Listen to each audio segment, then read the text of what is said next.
बिस्मिल्लाहिर्रहमानिर्रहीम। Dear students, hopefully आप लोग इन टच होंगे मेरे लेक्चर्स के साथ और जो बेसिक कॉन्सेप्ट के हवाले से हमारी डिस्कशन है उसको अच्छे तरीके से उसके ऊपर जो वीडियो लेक्चर्स हैं उनको देख रहे होंगे। तो आज जो हमारा टॉपिक है वो कॉन्जुगेशन से रिलेटेड है, जिसको हम नाम देते हैं hyper conjugation. Delocalised chemical bonding के अंदर मैंने 3 सिस्टम्स डिस्कस किए थे जिनके अंदर जो डीलोकलाइज्ड केमिकल बॉन्डिंग पॉसिबल हो सकती है। उनके अंदर जो पहला सिस्टम था that is multiple bond in conjugation with another multiple bond. उसकी हमने एग्जांपल देखी थी, जिसकी एग्जांपल में 1,3-ब्यूटाडाइन को हमने काफ़ी डिटेल के साथ डिस्कस किया था। फिर हम चले गए थे डबल बॉन्ड या multiple bond in conjugation with p atomic orbital, और उसकी हमने एग्जांपल्स डिस्कस की थी। जो थर्ड सिस्टम है that is sigma bond in conjugation with a multiple bond या p एटॉमिक ऑर्बिटल। इसको आज हम डिस्कस करने जा रहे हैं under the heading of hyper conjugation, यानी कि sigma bond in conjugation with p atomic orbital या मल्टीपल बॉन्ड, इसको हम हाइपर कॉन्जुगेशन के नाम से जानते हैं। और इसी जो टाइटल है उसी के अंडर हम इसको क्या करेंगे, डिस्कस करेंगे। तो चलें हम अपनी प्रेजेंटेशन की तरफ चलते हैं। तो as I said, our topic of discussion is hyperconjugation and my name is doctor Tahir Maqbool. So first of all as usual हम वो ऑब्जेक्टिव्स देख लेते हैं जिनको हम इस लेक्चर के अंदर कवर करने की कोशिश करेंगे। सो पहले ये तो इस्टेब्लिश करना है concept of hyper conjugation basically होता क्या है, और इसके लिए हम एक प्रॉब्लम आपके सामने रखेंगे और उसी प्रॉब्लम को रिज़ॉल्व करने के लिए फिर इस जो कॉन्सेप्ट है इसको इंट्रोड्यूस करवाएंगे और फिर इसको कोशिश करेंगे कि डिफ़ाइन कर लें। और फिर हम चले जाएंगे इस कॉन्सेप्ट की application to explain some stabilities, bond lengths, dipole moments and directing effects of different molecules, ions and radicals. तो ये 1 बाय 1 हम एग्जांपल के साथ इनको डिस्कस करेंगे। तो ज़्यादा लंबा चौड़ा लेक्चर नहीं है, तो हम अपने डायरेक्ट जो है उस प्रॉब्लम की तरफ चलते हैं जिसको बेस बना के हम इस कॉन्सेप्ट को क्या करेंगे, इंट्रोड्यूस करेंगे। सो प्रोपाइलीन एक कंपाउंड है, अगर आप इसे 1-प्रोपीन का नाम भी देते हैं। सो ड्यूरिंग अ स्टडी जब इसको कंसीडर किया गया तो यहाँ पे आपके पास एक C डबल बॉन्ड C है और दूसरा C सिंगल बॉन्ड C है, यानी कि 3 कार्बन एटम आपस में कनेक्टेड हैं, जिनके अंदर 2 कार्बन आपस में डबल बॉन्ड के थ्रू कनेक्टेड हैं और एक कार्बन जो है आपके pass through single bond connected है। तो अपेरेंटली अगर हम देखें तो यहाँ पे जो सिस्टम ऑफ कॉन्जुगेशन या डीलोकलाइजेशन की बात करते हैं तो अपेरेंटली यहाँ पे हमें डीलोकलाइज्ड केमिकल बॉन्डिंग नज़र नहीं आ रही। ठीक है, सो इसका मतलब क्या है कि अगर डीलोकलाइज्ड केमिकल बॉन्डिंग नहीं है तो ये जो बॉन्ड लेंथ्स हैं इनको ट्रू बॉन्ड लेंथ्स के इक्विवेलेंट होना चाहिए जो कि बाकी मॉलिक्यूल्स के अंदर होती हैं। सो हम एक्सपेक्ट कर रहे हैं तो कार्बन कार्बन बॉन्ड लेंथ जो है वो 1.54 एंगस्ट्रम, जैसे कि हमने इथेन के केस में जब हाइब्रिडाइजेशन का टॉपिक पढ़ा था तो उसके अंदर जिक्र किया था। तो नॉर्मली जो कार्बन कार्बन सिंगल बॉन्ड है उसकी जो बॉन्ड लेंथ है वो 1.54 एंगस्ट्रम होती है, लेकिन जब प्रोपाइलीन के केस में carbon carbon single bond length determine की गई तो it comes out to be 1.46 angstrom, जो कि नॉर्मल जो बॉन्ड लेंथ है उससे क्या है, कंपैरेटिवली शॉर्टर है। तो फिर इसको कैसे एक्सप्लेन किया जा सके, क्यों ये 1.54 एंगस्ट्रम के इक्विवेलेंट नहीं है, हालांकि सिस्टम के अंदर कॉन्जुगेशन रेजोनेंस नहीं है या दूसरे लफ्ज़ों में डीलोकलाइजेशन नहीं है। So it can be explained on the basis of the concept of hyperconjugation. So यहाँ पे ये बॉन्ड अगर आप देखें, जो मैंने कार्बन और हाइड्रोजन बॉन्ड जिसमें हाइड्रोजन को ब्लू कलर के अंदर रिप्रेजेंट किया है, तो यहाँ पे अगर हम थोड़ी देर के लिए इस CH बॉन्ड को कंसीडर करें और इस डबल बॉन्ड के साथ उसका रिलेशनशिप तय करें तो यहाँ पे ये जो CH बॉन्ड है it is in conjugation with this double bond. ठीक हो गया, यानी CH सिग्मा बॉन्ड, आगे सिंगल बॉन्ड और फिर डबल बॉन्ड, तो ये आपस में क्या हो गया, अल्टरनेटिव हो गए। सो ये CH बॉन्ड जो है इन कॉन्जुगेशन विद डबल बॉन्ड है। अगर जो CH सिग्मा इलेक्ट्रॉन्स हैं अगर ये डीलोकलाइज हों, हम ये नहीं कह रहे कि ये हैं या नहीं हैं, हम ये कह रहे हैं कि इफ़ मतलब in order to establish the concept, अगर ये डीलोकलाइज हों तो फिर हम इसके लिए इसके रेजोनेंस कंट्रीब्यूटिंग स्ट्रक्चर लिख सकते हैं। फॉर एग्जांपल फॉर CH, ये वाला जो ब्लू वाला हाइड्रोजन है, ये जो कार्बन हाइड्रोजन सिंगल बॉन्ड है, इसको अगर हम डीलोकलाइज कर दें तो डीलोकलाइज का मतलब क्या होगा कि इस बॉन्ड को शिफ्ट कर दें इस कार्बन के ऊपर, तो ये जो कार्बन 2 और 3 है इसके दरमियान क्या हो जाएगा, डबल बॉन्ड बन जाएगा। और अल्टीमेटली चूँकि ये कार्बन 2 जो है ये 5 बॉन्ड तो नहीं बना सकती, तो ये जो पाई बॉन्ड ऑलरेडी प्रेजेंट है कार्बन 1 और कार्बन 2 के दरमियान, इसको शिफ्ट हो जाएगा ये कार्बन के ऊपर। तो यहाँ पे ये स्ट्रक्चर 2 लिखी जा सकती है। ठीक है, कब लिखी जा सकती है कि अगर हम कार्बन हाइड्रोजन जो सिग्मा इलेक्ट्रॉन्स हैं उनको क्या कर दें, डीलोकलाइज कर दें, considering them to be in conjugation with this carbon carbon double bond, तो यहाँ पे आप स्ट्रक्चर 2 लिख सकते हैं। इसी तरह एक आप कार्बन हाइड्रोजन ये जो पिंक है इसको भी एक दफ़ा आप डीलोकलाइज कर सकते हैं, और सिमिलरली ये जो ब्लैक है इसको भी डीलोकलाइज कर सकते हैं। तो आप इस तरह की 2 और स्ट्रक्चर्स जो हैं वो लिख सकते हैं। अब यहाँ पे क्या कि ऐसी कॉन्जुगेशन जिसके अंदर क्या हुआ है कि हमने सिग्मा इलेक्ट्रॉन को डीलोकलाइज किया है, इस तरह की कॉन्जुगेशन को हम नाम देते हैं हाइपर कॉन्जुगेशन का। Such type of system of conjugation where the sigma electrons are in conjugation with pi electrons of the unsaturated system or with p atomic orbital is known as hyperconjugation. ये concept है। ठीक है, अब ये क्यों हमने यहाँ पे ऐसा किया है, उसका आंसर ये है कि जो कार्बन 2 और कार्बन 3 के दरमियान जो प्योरली सिग्मा बॉन्ड था, अगर उसकी बॉन्ड लेंथ शॉर्टर होनी है तो उसके अंदर इसका मतलब डबल बॉन्ड करैक्टर है।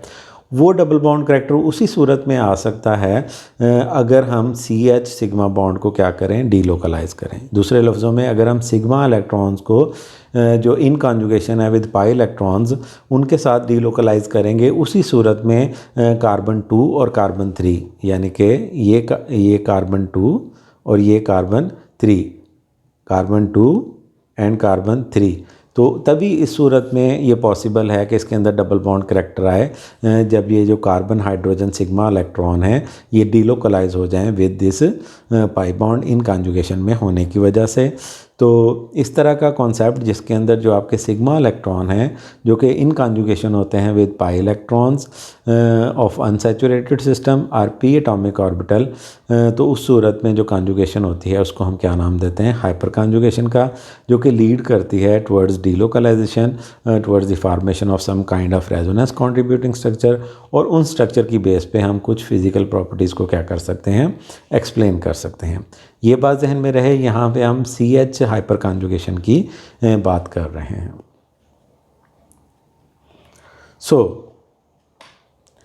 अगर आपकी रेजोनेंस कंट्रीब्यूटिंग स्ट्रक्चर 2 जो है ये पॉसिबल है, तो उस सूरत में यहाँ पे डबल बॉन्ड है कार्बन 2 और कार्बन 3 के दौरान, तो इसका मतलब है कि यहाँ पे जो उसकी बॉन्ड लेंथ है वो normal carbon carbon single bond से क्या हो जाएगी, कम हो जाएगी। अब चूंकि इस तरह के 3 स्ट्रक्चर लिखे जा सकते हैं, नो डाउट ये जो टाइप ऑफ कॉन्जुगेशन है ये रेयर है, इसकी कंट्रीब्यूशन क्या होती है, बहुत मिनिमम होती है, लेकिन स्टिल ये जो कॉन्सेप्ट है ये हम यूज़ करते हैं as a tool for special cases. कुछ स्पेशल केसेस की जो फिज़िकल प्रॉपर्टीज़ हैं उनको डिस्कस करने के लिए ये टूल हम इस्तेमाल करते हैं। ठीक है ना, तो नो डाउट ये जो नॉर्मल कॉन्जुगेशन है या नॉर्मल डीलोकलाइजेशन है ये उतना स्ट्रॉन्ग तो नहीं है, ना ही इसका इफेक्ट उतना स्ट्रॉन्ग है, लेकिन ये हमारी कुछ प्रॉपर्टीज़ को एक्सप्लेन करने के लिए काम आता है।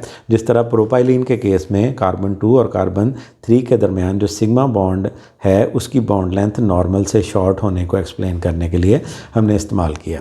तो अगर आप थोड़ा सा गौर करें, जो स्ट्रक्चर 2 है, ठीक है, इसके अंदर जो कार्बन 3 और हाइड्रोजन के दरमियान कोई बॉन्ड नहीं है इसका, इसलिए इस टाइप की हाइपर कॉन्जुगेशन की बेस पे ये जो इलेक्ट्रॉन्स की रेजोनेंस हो रही है इसको हम नो बॉन्ड रेजोनेंस का भी नाम देते हैं। ठीक है, सो हाइपर कॉन्जुगेशन के 3 नाम हैं बेसिकली, एक sigma bond in conjugation with multiple bond और p एटॉमिक ऑर्बिटल, दूसरा आपकी हाइपर कॉन्जुगेशन इटसेल्फ इसका नाम है, और तीसरा इसका क्या हो गया, no bond resonance. No bond resonance क्यों कहते हैं कि जो CH बॉन्ड हम इन कॉन्जुगेशन लेके आए हैं विद अनसैचुरेटेड सिस्टम, वो क्या है, वो बॉन्ड एक वक्त में शिफ्ट हो जाता है अपने जो अल्फ़ा कार्बन होती है उसके साथ।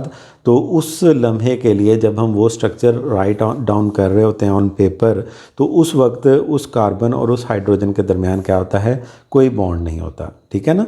तो ये नो बॉन्ड रेजोनेंस कहलाती है, क्योंकि इसमें स्ट्रक्चर के अंदर जो है एक वक्त में दो एटम्स के दरमियान कोई बॉन्ड नहीं मौजूद होता, ठीक है। इसलिए इसको क्या कहते हैं, नो बॉन्ड रेजोनेंस। सो अब ये जो नो बॉन्ड रेजोनेंस है, नो डाउट इसका इम्पैक्ट नॉर्मल रेजोनेंस, नॉर्मल डीग्लोबलाइजेशन जितना नहीं है, जैसा कि मैं पहले बता चुका हूँ। फिर भी ये बहुत सा क्यों एग्जिस्ट करता है, ठीक है ना। एग्जिस्ट ये कैसे करता है, नॉर्मली कॉन्सेप्ट क्या करते हैं, जो आपकी एक्सपेरिमेंटल आउटकम है उसको एक्सप्लेन करते हैं। तो जो हमारी एक्सपेरिमेंटल आउटकम है उनको एक्सप्लेन करने के लिए ये कॉन्सेप्ट हम इस्तेमाल करते हैं। तो हम ये कंसीडर करते हैं कि ये वाकई कॉन्सेप्ट या इस तरह की रेजोनेंस एग्जिस्ट करती है। चूँकि इसके चांसेस बहुत कम होते हैं इस तरह की रेजोनेंस होने के, क्योंकि आपका सिग्मा बॉन्ड एक कंपैरेटिवली स्ट्रॉन्गर बॉन्ड है, तो उसका इन्वॉल्व होना रेजोनेंस के अंदर, उसके चांसेस बहुत कम हैं। अगर इन्वॉल्व भी है तो समझ लें कि बहुत कम टाइम इंटरवल के लिए होता है, लेकिन स्टिल ये कॉन्सेप्ट इतना वर्दी है कि ये कुछ हमारी जो प्रॉब्लम्स हैं उनको एक्सप्लेन करने के काम आता है। फॉर एग्ज़ाम्पल, पहली जो हमने बॉन्ड लेंथ जो एक्सप्लेन की है प्रोपाइलिन के केस में, ये उसको एक्सप्लेन करने के लिए हमारे पास वर्कआउट हुआ है। तो यहाँ पे ये जो एबनॉर्मल बॉन्ड लेंथ है, इसमें बी मिसिंग है, बी लिख लीजिएगा। तो एबनॉर्मल बॉन्ड लेंथ है, उसको एक्सप्लेन करने के लिए ये इस्तेमाल कर सकते हैं। ये वो एग्जांपल है जिसको हम ऑलरेडी डिस्कस कर रहे हैं। तो हमने तय किया कि ये जो कार्बन कार्बन बॉन्ड लेंथ है ये 1.46 एंगस्ट्रॉम है, जो कि नॉर्मल से क्या है, शॉर्टर है। तो हमने कहा कि ये जो 3 कार्बन हाइड्रोजन बॉन्ड्स हैं ये इन्वॉल्व हैं in conjugation with this carbon carbon double bond, और इसके नतीजे के तौर पे ये जो सिग्मा इलेक्ट्रॉन्स हैं ये डीलोकलाइज्ड हो जाते हैं। तो डीलोकलाइजेशन जो है उसके नतीजे के तौर पे क्या होता है, ये डबल बॉन्ड करैक्टर इंड्यूस हो जाता है इसके अंदर। ये जो डबल बॉन्ड करैक्टर है ये काज करता है कि बॉन्ड लेंथ जो है वो शॉर्टर हो जाती है दैन दी नॉर्मल वन। तो यहाँ पे जितने हाइड्रोजन इस कार्बन के ऊपर होंगे उतने ही number of resonance contributing structure आप लिख सकते हैं। फॉर एग्जांपल, अगर हम ब्लू के दरमियान एक वक्त में ब्लू वाला बॉन्ड शिफ्ट करें तो ब्लू के ऊपर पॉजिटिव चार्ज आ जाएगा। अगले में हम क्या करेंगे, पिंक वाला बॉन्ड शिफ्ट करें तो इस हाइड्रोजन के ऊपर पॉजिटिव चार्ज आ जाएगा। सिमिलरली थर्ड स्ट्रक्चर में, तो स्ट्रक्चर इसी तरह के होंगे, लेकिन क्या होंगे, इससे थोड़े से मतलब हाइड्रोजन उसमें क्या हो जाएंगे, डिफरेंट इन्वॉल्व हो जाएंगे। दूसरी जो एप्लीकेशन इसकी है वो स्टेबिलिटी ऑफ अल्काइल कार्बोकैटाइन। आप लोग क्लासेस में पढ़ते हैं कि tertiary carbocation are the most stable, और अगर हम कंपैरिजन करें इसका सेकेंडरी के साथ तो ये ज़्यादा स्टेबल है, और सेकेंडरी का कंपैरिजन करें प्राइमरी के साथ तो primary alkyl carbocations are more less stable than the secondary one. तो ये एक ऑर्डर हमारे पास आता है। अब यहाँ पे टर्शी ब्यूटाइल कार्बोकैटाइन है, ये सेकेंडरी कार्बोकैटाइन है, ये प्राइमरी है, और ये मिथाइल है। अगर इन तीनों का ऑर्डर देखें तो tertiary butyl carbocation is most stable, और जो आपका मिथाइल है या प्राइमरी है ये क्या है, लीस्ट स्टेबल है।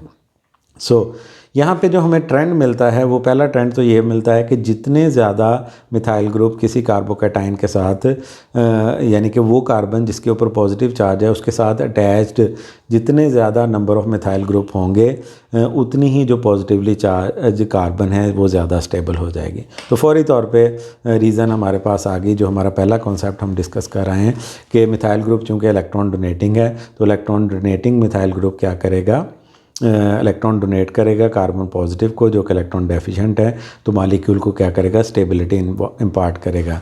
और जितने मिथाइल ग्रुप की तादाद ज़्यादा होगी उतना ही ये पॉजिटिव इंडक्टिव इफेक्ट क्या होगा, ज़्यादा होगा, और जितना पॉजिटिव इंडक्टिव इफेक्ट ज़्यादा होगा उतना ही वो जो अल्काइल कार्बोकैटाइन है वो क्या होगा, ज़्यादा स्टेबल होगा। तो ये रीज़न वैलिड है और ये रीज़न है, लेकिन सिर्फ ये रीज़न नहीं है।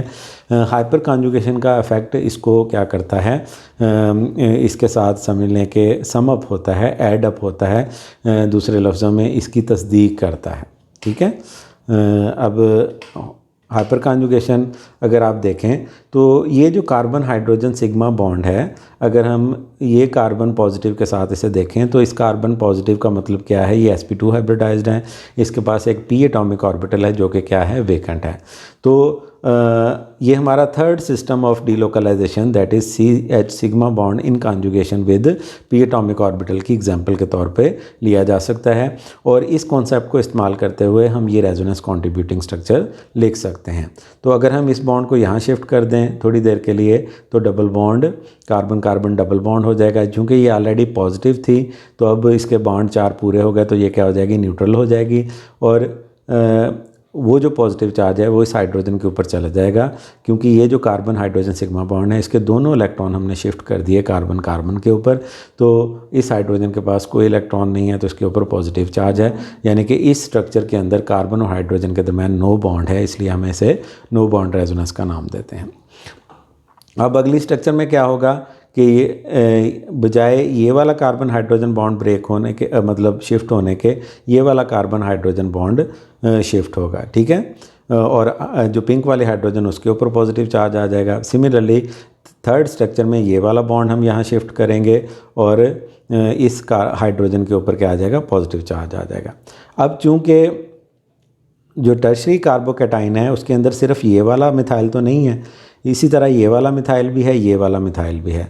तो अगर तीनों एक मिथाइल की वजह से 1 2 3 रेजोनेंस कॉन्ट्रीब्यूटिंग स्ट्रक्चर बन रहे हैं, तो जो रिमेनिंग 2 मिथाइल ग्रुप हैं उनकी वजह से 3 × 3 यानी कि 6 और resonance contributing structure based on no bond resonance या हाइपर कॉन्जुगेशन हम ड्रा कर सकते हैं। तो ओवरऑल स्पीकिंग हाइपर कॉन्जुगेशन की बेस पे ये जो टर्शरी ब्यूटाइल कार्बोकैटाइन है इसके हम 9 रेजोनेंस कॉन्ट्रीब्यूटिंग स्ट्रक्चर और लिख सकते हैं, ठीक हो गया। लेकिन अगर हम सेकेंडरी की बात करेंगे तो उसके अंदर आपके पास आपको ये जो C पॉजिटिव है इसके साथ 2 मिथाइल ग्रुप अटैच हैं, तो दूसरे लफ्ज़ों में एक को मैंने ओपन करके ये 3 रेजोनेंस कॉन्ट्रीब्यूटिंग स्ट्रक्चर बना दिए जिस तरह इसके बने हुए हैं, प्लस अब इसके पास एक और मिथाइल ग्रुप है तो इसका मतलब 3 और इसके रेजोनेंस कॉन्ट्रीब्यूटिंग स्ट्रक्चर बन सकते हैं। तो ओवरऑल इस स्ट्रक्चर के अलावा इसके 6 ऐसे रेजोनेंस कॉन्ट्रीब्यूटिंग स्ट्रक्चर हो सकते हैं जो बेस करते हैं नो बॉन्ड रेजोनेंस के ऊपर। तो अब इन दोनों को अगर कंपेयर करें तो यहाँ पे 9 और स्ट्रक्चर हैं इसके अलावा, तो इसका मतलब क्या हुआ, टोटल 10 रेजोनेंस कॉन्ट्रीब्यूटिंग स्ट्रक्चर हैं। तो ये कंपैरेटिवली ज़्यादा स्टेबल होगा, जिसके इसके ओवरऑल 6 + 1 7 रेजोनेंस कॉन्ट्रीब्यूटिंग स्ट्रक्चर हैं, तो ये कम स्टेबल होगा, ठीक है। तो 6 स्ट्रक्चर इसके होंगे नो बाउंड रेजोनेंस या हाइपर कॉन्जुगेशन की बेस पे, एक इसका जो ओरिजिनल स्ट्रक्चर है, ठीक हो गया। सिमिलरली अगर सिर्फ एक मिथाइल ग्रुप हो तो सिर्फ 3 ही स्ट्रक्चर पॉसिबल हैं, ठीक है। और अगर मिथाइल हो तो कोई हाइपर कॉन्जुगेशन पॉसिबल नहीं है। तो अब ये ऑर्डर हमारा बना क्या कि जैसे जैसे हम मिथाइल से इथाइल, इथाइल से आइसोप्रोपाइल, आइसोप्रोपाइल से टर्शरी ब्यूटाइल, यानी कि मिथाइल से प्राइमरी, प्राइमरी से सेकेंडरी, सेकेंडरी से टर्शरी की तरफ जा रहे हैं, तो हमारी जो स्टेबिलिटी है वो क्या हो रही है, इंक्रीज़ हो रही है, क्योंकि number of resonance contributing structure based on no bond resonance या हाइपर कॉन्जुगेशन उनकी तादाद क्या हो रही है, इंक्रीज़ हो रही है। अब ये बात जहन में रहे कि ऐसा नहीं होता कि ये बॉन्ड ब्रेक हो जाता है। ब्रेक होगा तो ब्रेक का मतलब ये होता है कि कार्बन और हाइड्रोजन बॉन्ड लेंथ से एक दूसरे से दूर हो जाएगा। जिस तरह एसिड है तो HCl को पानी में डाल लें तो क्या होता है, क्लोराइड और हाइड्रोजन पॉजिटिव निकल जाता है, ठीक हो गया। लेकिन नो बाउंड रेजोनेंस में ऐसा नहीं होता। आप ये नहीं कह सकते कि ये तो अब एसिड हो गया कि इसने हाइड्रोजन पॉजिटिव डोनेट कर दिया। यहाँ पे डोनेट नहीं हो रहा, हाइड्रोजन और कार्बन के दरमियान बॉन्ड बहुत ही कम वक्त के लिए शिफ्ट हो रहा है, जो हम साए वाली अल्फ़ा कार्बन के साथ डबल बॉन्ड की सूरत में। लेकिन वो जो हाइड्रोजन पॉजिटिव है वो उसके साथ बॉन्ड लेंथ की डिस्टेंस पे ही मौजूद है, ठीक है। क्या है, सिर्फ सिग्मा इलेक्ट्रॉन शिफ्ट हो रहे हैं, जो हाइड्रोजन न्यूक्लियाई है वो और कार्बन बॉन्ड लेंथ के जो बॉन्ड लेंथ है कार्बन हाइड्रोजन की उसी डिस्टेंस के ऊपर एक दूसरे के करीब रहते हैं, उस डिस्टेंस से दूर नहीं जाते। अगर दूर जाएंगे तो ये फिर समझ लें कि डोनेशन ऑफ प्रोटॉन होगी, एसिडिक समझ लें इक्वेशन होगी। ये ऐसा नहीं है, वो दोनों एक दूसरे के करीब रहते हैं। सिग्मा इलेक्ट्रॉन शिफ्ट होते हैं, वापस आ जाते हैं, शिफ्ट होते हैं, वापस आ जाते हैं, शिफ्ट होते हैं, वापस आ जाते हैं। इसको इस तरह आप समझ लें, ठीक हो गया।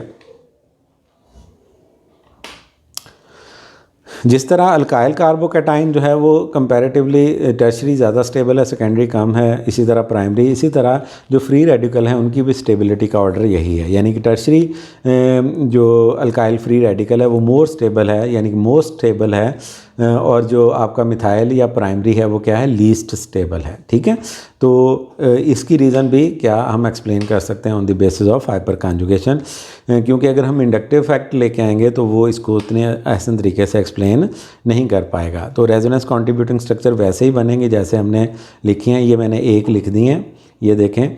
तो यहाँ पे वहाँ पे हम पूरा बॉन्ड शिफ्ट करते थे, यहाँ पे एक इलेक्ट्रॉन चूँकि रेडिकल ने देना है, क्योंकि यहाँ पे जो कार्बन p एटॉमिक ऑर्बिटल है उसके पास एक इलेक्ट्रॉन है, तो यहाँ पे आपका जो सिग्मा इलेक्ट्रॉन है ये क्या होंगे, एक इलेक्ट्रॉन यहाँ पे शिफ्ट होगा और एक हाइड्रोजन के ऊपर चला जाएगा। तो पहली जो स्ट्रक्चर है उसके अंदर हाइड्रोजन के ऊपर रेडिकल होगा, ठीक हो गया, और आपके पास ये कार्बन कार्बन डबल बॉन्ड बन जाएगा। तो ये यहाँ पे आपका जो Ci सिग्मा बॉन्ड है वो इस p एटॉमिक ऑर्बिटल जिसके अंदर ऑलरेडी एक इलेक्ट्रॉन मौजूद है उसके साथ इन कॉन्जुगेशन में है, और इसकी बेस पे हम ये जो 3 resonance contributing structure for 1 methyl लिख सकते हैं। तो अगर 3 मिथाइल इसके साथ जुड़े हुए हैं तो टोटल 6 और ये 3 9 स्ट्रक्चर्स हम लिख सकते हैं, ये 9 स्ट्रक्चर्स हैं।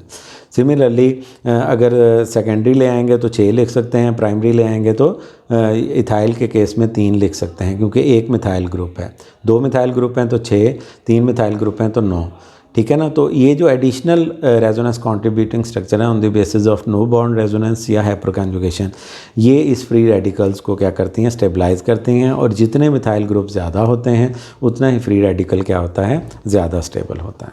ठीक है, तो रीज़न क्या आ गई, हाइपर कॉन्जुगेशन।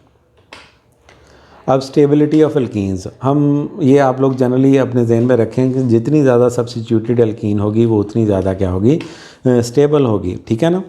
तो यहाँ पे हम कंपेयर करते हैं कि 2 methyl propene is more stable then 1 butene. ठीक है, ये आपके पास 1 ब्यूटीन है या ब्यूट 1 इन है, और ये आपके पास 2 मिथाइल प्रोपीन है। तो दोनों में डिफरेंस क्या है, 1 ब्यूटीन के अंदर आपके पास ये जो कार्बन है जो डबल बॉन्ड के साथ इन्वॉल्व है, इसके साथ ये CH2 अटैच है। इसका मतलब क्या हुआ कि ये 2 कार्बन हाइड्रोजन हैं जो इस डबल बॉन्ड के साथ क्या हैं, इन कॉन्जुगेशन है। तो जबकि इस केस के अंदर अगर हम देखें तो ये जो कार्बन कार्बन डबल बॉन्ड है, इस कार्बन के साथ 2 मिथाइल ग्रुप अटैच हैं, और दोनों के हर कार्बन के ऊपर जो 3 हाइड्रोजन है ये इन कॉन्जुगेशन है विद दिस पाई बॉन्ड। तो इसके नतीजे के तौर पे हम क्या कर सकते हैं, सपोज़ यहाँ पे ब्लू वाला हमने ब्लू वाला CH इलेक्ट्रॉन सिग्मा इलेक्ट्रॉन जो हैं उनको शिफ्ट किया है यहाँ कार्बन कार्बन के ऊपर, तो एक स्ट्रक्चर ये आ गई। तो इसी तरह एक पिंक वाली होगी, एक ब्लैक वाली होगी, तो कितने स्ट्रक्चर हो जाएंगे, 3। चूँकि 2 मिथाइल ग्रुप हैं तो टोटल कितने होंगे, 6। एक मैंने ड्रा कर दिए, 5 आप खुद ड्रा करके देखेंगे। ठीक है ना। तो इसी तरह की होंगी, जस्ट हाइड्रोजन चेंज होगी, एक दफ़ा ये 3 हाइड्रोजन, फिर इसी तरह एक दफ़ा ये 3 हाइड्रोजन। ठीक है, चूँकि एक जैसी स्ट्रक्चर है इसलिए मैंने उसको बार बार ड्रा नहीं किया, पीछे एक दफ़ा ड्रा कर दिया था। ठीक है, तो यहाँ पे 5 रेजोनेंस कंट्रीब्यूटिंग स्ट्रक्चर पॉसिबल हैं, जबकि इस केस में अगर हम देखें तो सिर्फ ये 2 कार्बन हाइड्रोजन हैं जो कि इन कॉन्जुगेशन आते हैं विद दिस पाई बॉन्ड। ये मिथाइल ग्रुप के ये जो 3 हाइड्रोजन मैंने रेड में लिखे हैं ये हाइपर कॉन्जुगेशन के अंदर इन्वॉल्व नहीं हो सकते, क्योंकि ये फासला ज़्यादा हो गया ना, क्योंकि कार्बन हाइड्रोजन फिर सिंगल बॉन्ड, फिर सिंगल बॉन्ड, फिर जाके पाई बॉन्ड आ गया, जबकि ये कार्बन हाइड्रोजन एक सिग्मा बॉन्ड और ये पाई बॉन्ड, तो ये कॉन्जुगेशन में है, ये ब्लू वाला और ये ब्लैक वाला, ये तीनों रेड वाले कॉन्जुगेशन में नहीं है। तो ये दोनों की वजह से ही आप नो बॉन्ड रेजोनेंस की कंट्रीब्यूटिंग स्ट्रक्चर लिख सकते हैं। तो इसकी 2 ही स्ट्रक्चर पॉसिबल हैं, एक ये ब्लू वाले की वजह से होगी, एक ये ब्लैक वाले की वजह से होगी। समझ आ गई आपको बात। तो नतीजा क्या होगा, ये थोड़ा सा ये गलती है, ये यहाँ पे हाइड्रोजन है, ठीक है, ये मिथाइल नहीं है, यहाँ पे इसको हाइड्रोजन ड्रा करें, ये मिस्टेक है स्ट्रक्चर ड्रा के अंदर टाइपोग्राफिकल, इसके लिए मैं माजरत चाहता हूँ। तो यहाँ पे ये हाइड्रोजन है, ठीक है, तो ये इस तरह ये वाली हाइड्रोजन ये यहाँ पे ड्रा कर लेनी है। तो इसकी सिर्फ 2 स्ट्रक्चर पॉसिबल हैं।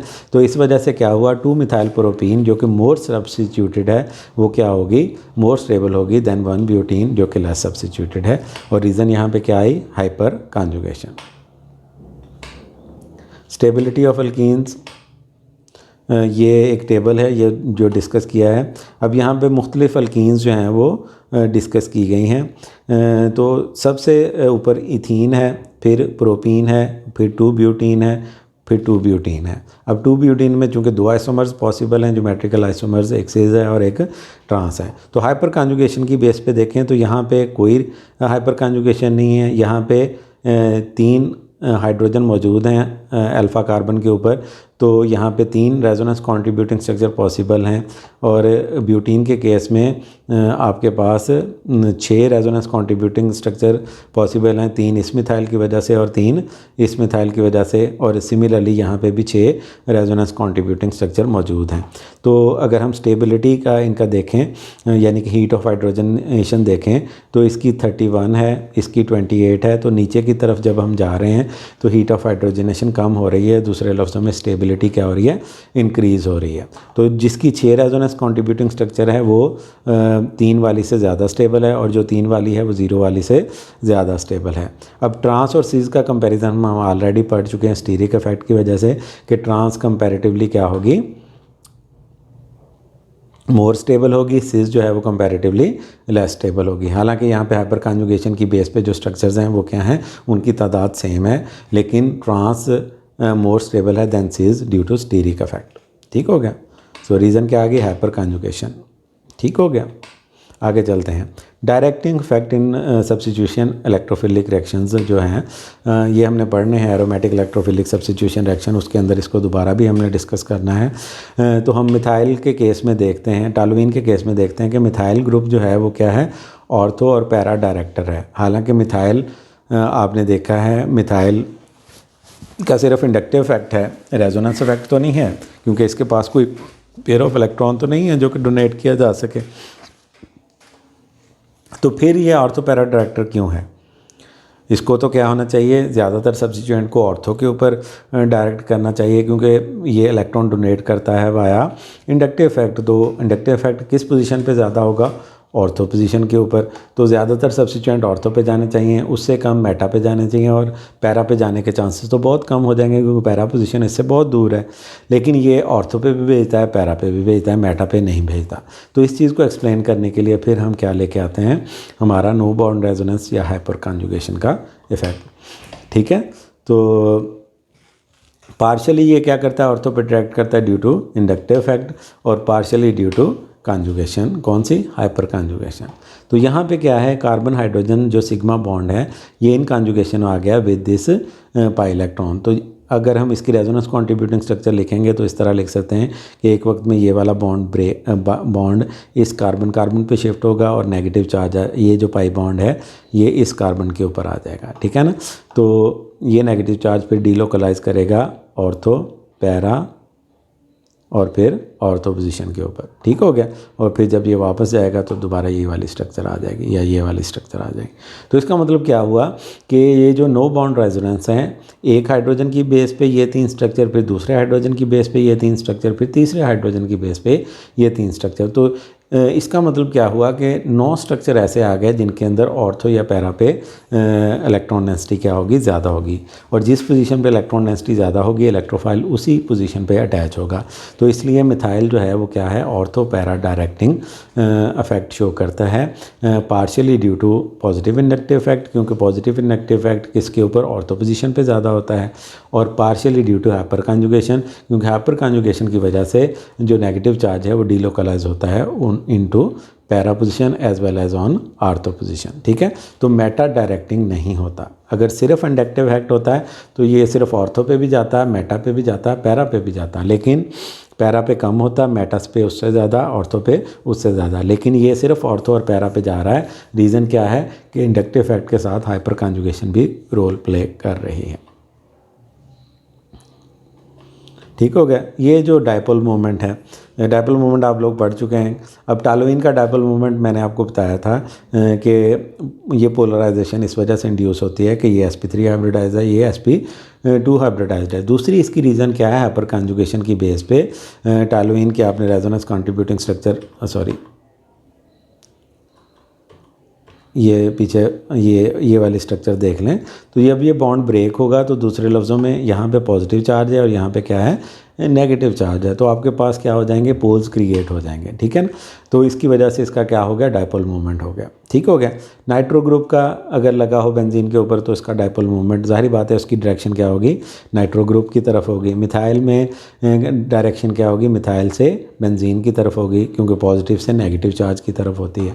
तो जब इस नाइट्रो बेंजीन के ऊपर मिथाइल ग्रुप ऐड कर देंगे तो ये जो डायपोल मूवमेंट क्या हो जाएगा, ये ऐड अप हो जाएगा, ठीक है। तो ऐड अप हो क्यों होगा, क्योंकि जो नो बॉन्ड रेजोनेंस है वहाँ पे भी जो इलेक्ट्रॉन डेंसिटी है वो मिथाइल से किस तरफ शिफ्ट हो रही है, बेंजीन की तरफ। और जब बेंजीन के ऊपर आएगी और चूंकि ये मिथाइल ग्रुप ऑर्थो और पैरा पे है, तो पैरा पे जब नेगेटिव चार्ज जाएगा तो एक और रेजोनेंस कॉन्ट्रीब्यूटिंग स्ट्रक्चर जिसके अंदर नाइट्रो के ऊपर हम लिख सकते हैं। आपने नाइट्रो बेंजीन के स्ट्रक्चर लास्ट लेक्चर में देखी होंगी, नहीं तो ड्रा करके देख लीजिएगा।